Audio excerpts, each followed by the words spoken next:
हे राज्य व्हावे श्रींची इच्छा. हे नक्की काय आणि श्री म्हणजे नक्की कोण? शुद्ध राजकीय महत्वाकांक्षा असणं हे शिवाजी महाराजांकडे आपल्याला शिकणार काय? महाराष्ट्र कुठेतरी कमी पडते. आता तुम्ही थेट म्हणाल की महाराज पंतप्रधान झाले असते. सत्तेवर येण्यापूर्वी त्यांची वागणूक वेगळी असते आणि सत्ता मिळाल्यावर त्यांची वागणूक वेगळी असते. आणि तरी सर्वात मोठं ध्येय काय ठेवलं असतं की भारताचं पंतप्रधान बनायचं. शिवाजी महाराजांचा राष्ट्रवाद आणि शिवाजी महाराज आता कोणत्या पक्षात असतात? महाराष्ट्र जमलं नाही, कारण महाराष्ट्र त्याची आकांक्षा ठेवत नाही. युपी मधल्या लोकांना ते असं नॅचरली वाटतं की आपण पंतप्रधान आपलंच आहे. त्या 8 पंतप्रधान विपरीत दिले. शिवाजी महाराजांचा राष्ट्रवाद आणि शिवाजी महाराज आता कोणत्या पक्षात असते?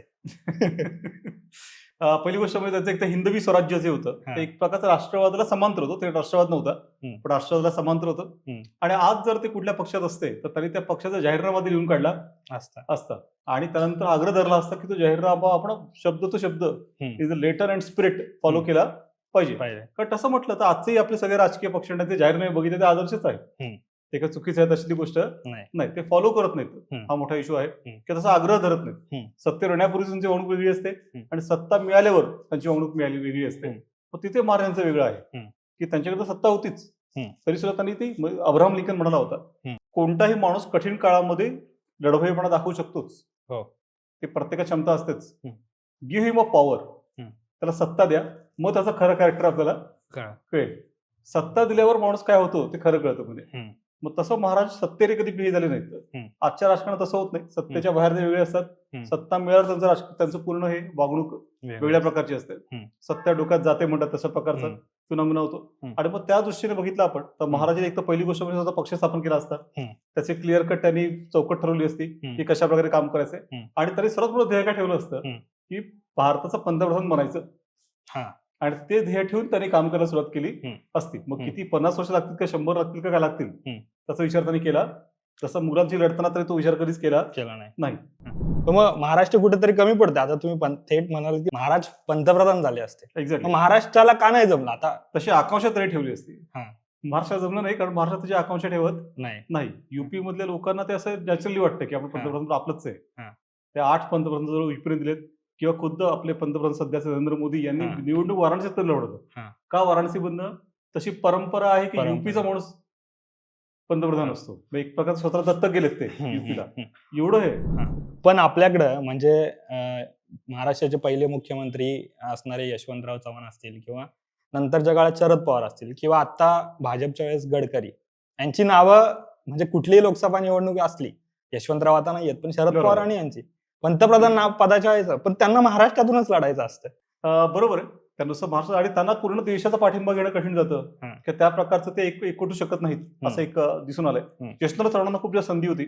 खुद्द शरद पवारांचा आत्ममित्र आहे की लोक माझे सांगाती, त्यात तो प्रसंग दिलाय की संधी आली ते यशवंतरावांनी जोरदार क्लेम केला नाही. म्हणून पुढे जेव्हा त्यांना संधी आली तर शरद पवारांनी क्लेम केला. बोलले ते हरले निवडणुकीत, पण निवडणूक लढवली. कारण ते मागे त्यांना म्हटलं होतं की तुम्ही लढा. चव्हाणांनी त्यावेळी मग काढता पाय घेतला होता. पण मग यांना वाटलं की आपण लढलं पाहिजे. म्हणजे दोघांनी त्यातल्या इच्छा दाखवली. इतर लोक असं ताकाला जाऊन मांडलं पुढार करतात की मी आला तर बघू किंवा माझं तसं काय एवढं मी असं नाहीये. तसं नाही. शुद्ध राजकीय महत्वाकांक्षा असणं हे शिवाजी महाराजांकडे आपल्याला शिकणार काय की तशी महत्वाकांक्षा असली पाहिजे. आणि त्यामागचा हेतू शुद्ध आहे. त्यातलं चांगलंच करायचं लोकांचं. हे राज्य व्हावे हे तो श्रींची इच्छा म्हटलं त्यांनी. जनतेची इच्छा, जनतेसाठी राज्य करायचं. मग तसं असेल तर काय वाईट आहे? तेव्हा राजांनी पहिले ते काम केलं असतं की पंतप्रधान क्लेम केलं असतं, ते मिळवलं असतं आणि गाजवलं सुद्धा असतं.